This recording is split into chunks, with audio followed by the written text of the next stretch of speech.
And an explosive new book written by Harry and Meghan's favourite journalist looks set to cause more chaos and heartache for King Charles.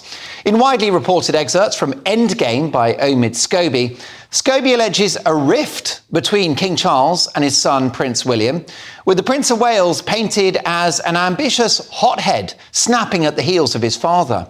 Meanwhile, the book also alleges that King Charles referred to Prince Harry as that fool, and that Princess Kate is too terrified to do anything except grinning photo ops. Pretty harsh stuff. How much is true? Let's get reaction to this explosive new book from fearless royal commentator and author Lady Colin Campbell. Lady Colin, thank you so much for joining us on Mark Dolan tonight. Following the release of the Netflix documentary, this new book alleges the King Charles referred to Prince Harry as that fool. Do you think that account is credible? Oh, that one I think is credible. I think it's one of the few credible things in all the excerpts. That is credible. And in fact, the king could have said an awful lot more than, I think that calling Harry a fool was very anodyne. But my understanding is that, in fact, he called him a lot worse. And let's face facts, he could have actually called him things like traitor, disloyal, Iscariot. So calling him a fool is very, very mild.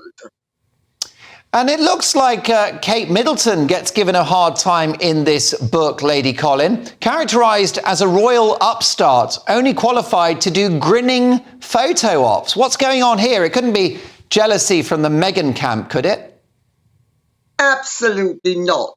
Why would Meghan be jealous of Catherine? Just because Catherine has the most fabulous figure and the most gorgeous legs, and Meghan has two chicken sticks on two chicken feet. Lady Colin Campbell, can I interrupt you there? Meghan Markle, love her or hate her, she's one of the most beautiful women in the world. Well, you must be blind or you need new glasses, Mark. Sorry. She's not one of the most beautiful women in the world. She's very presentable after she's made up, but she's not any great beauty. First of all, her nose has been collapsing for years, and second, it's an artifice. The mouth is a barracuda mouth. I mean, Catherine is naturally good looking. Meghan is an artificial construct, not only in terms of her personality and her supposed ambitions, but also in terms of her physiognomy. I mean, well, look, I think, Lady Colin, you're entitled to your view. I disagree. I think she's very, very stunning. I don't like what comes out of her mouth a lot of the time, but she's very glamorous. She's very elegant. But of course, you're entitled to your view. Listen, but in the end, do you think that sort of rivalry between Catherine and Meghan is ongoing?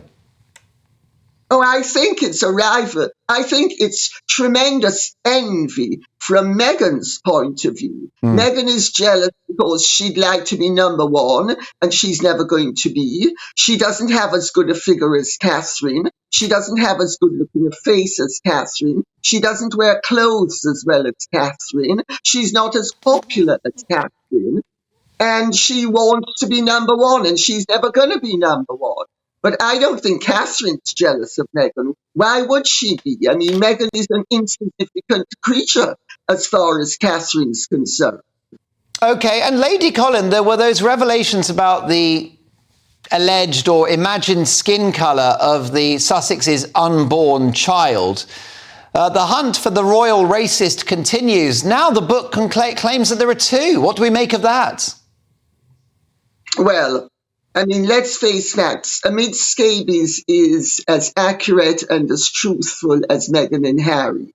Harry and Meghan couldn't even agree on the Oprah interview as to who said what, when, or where, because Meghan had it when she was pregnant with Archie, and Harry had it before they were married. That there was a concern from one person. They now have come up with two people. You're dealing with people who have absolutely no respect for fact and simply just grab things that are going to be column inches. It's all about publicity. and it's all about empty vessels making a lot of noise. Now, Lady Colin, the book alleges tension between Prince William and his father, King Charles, over how to run the monarchy.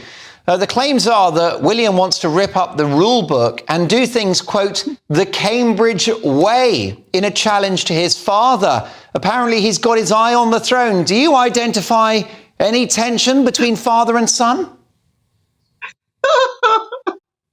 I think the whole thing's ludicrous. The claim is ridiculous. The King and William have a very close, good working relationship and personal relationship. They didn't always have such a good personal relationship, but they certainly do now.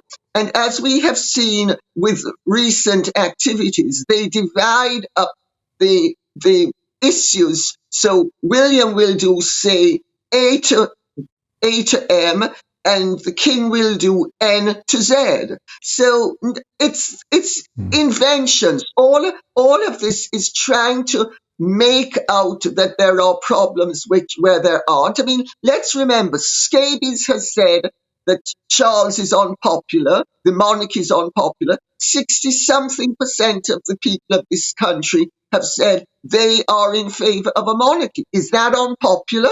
I mean, the whole thing's ludicrous. And also, let's not forget, Scabies doesn't even know the difference between 1 and 2, because he says he is biracial, but he is half Caucasian and half Caucasian. So two ones, one and one, it doesn't make you biracial if it's identical, but he's playing the race card. Okay. He's inventing things. And may I say, if anybody who believes that Scabies has been speaking to people at the palace who are close to William and Catherine are absolutely idiotic, because nobody close to William and Catherine, or indeed to the King or the Queen, will speak to Scabies. OK, now I understand, Lady Colin, I understand that you're referring to Omid Scobie, the author of this book, as Scabies in a satirical,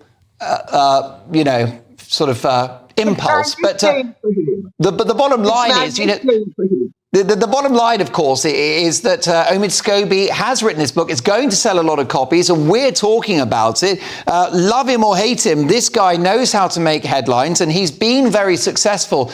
Now, Lady Colin, there's zero evidence that they've contributed to it in any way, but is this book helpful to the Sussexes, do you think? It will be helpful to them in that it keeps them topical. And in fact, the Sussexes have contributed to it. And I know who they've done it through. And I'm not prepared to tell you. I'm saving it for myself. Do it. Lady Colin, I've only got a couple of seconds. Don't want to get in trouble with Greg because I've been a good boy all weekend. But last but not least, the book suggests that William thinks his brother Harry has been brainwashed by an army of Californian therapists. Is he right? Well, I think that's a part of the problem. I don't think that's the whole problem. I think William is partly right, but Harry's head has been turned not only by therapists who are actually irresponsible, and I speak as someone who wrote a book on personality disorders and has had therapy myself, because therapy, the result of therapy is to accept your fate and make the best of it. I think I need a bit of therapy tonight. Yeah. Lady Colin Campbell, always a thrill to have you on the show, never boring, and I look forward to your next book, brilliant best-selling author and royal commentator Lady Colin Campbell.